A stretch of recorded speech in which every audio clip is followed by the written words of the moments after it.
Kabar kurang menyenangkan datang dari pesulap Limbat saat melakukan atraksi sembur api di Caruban, Madiun, Jawa Timur. Jenggot Limbat sampai terbakar. Video jenggot Limbat terbakar jadi viral di media sosial, terutama di Twitter atau X. Pertama-tama, Limbat terlihat memasukkan cairan yang diduga minyak tanah ke dalam mulut sebelum disemburkan ke obor. Namun saat cairan disemburkan pada sebuah obor, mulut serta jenggot Limbat ikut terbakar. Limbat lantas buru-buru dirujuk ke RSUD Dr. Sudono dari lokasi acara di Alun-Alun Reksogati Caruban pada Sabtu 2 September 2023. Beruntung, luka bakar Limbat yang semula 8% menjadi 4% usai dirujuk ke rumah sakit. Menurut Dr. Farid Amiruddin selaku Dirut RSUD Caruban, api lebih dulu mengenai mulut Limbat sebelum membakar sebagian jenggot.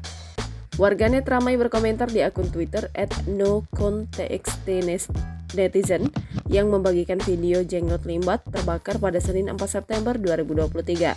Selain khawatir, warganet juga penasaran reaksi Limbat saat jenggotnya terbakar.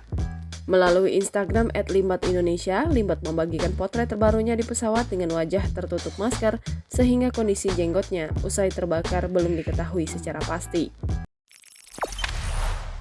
Jangan lupa subscribe, share, komen, dan like ya!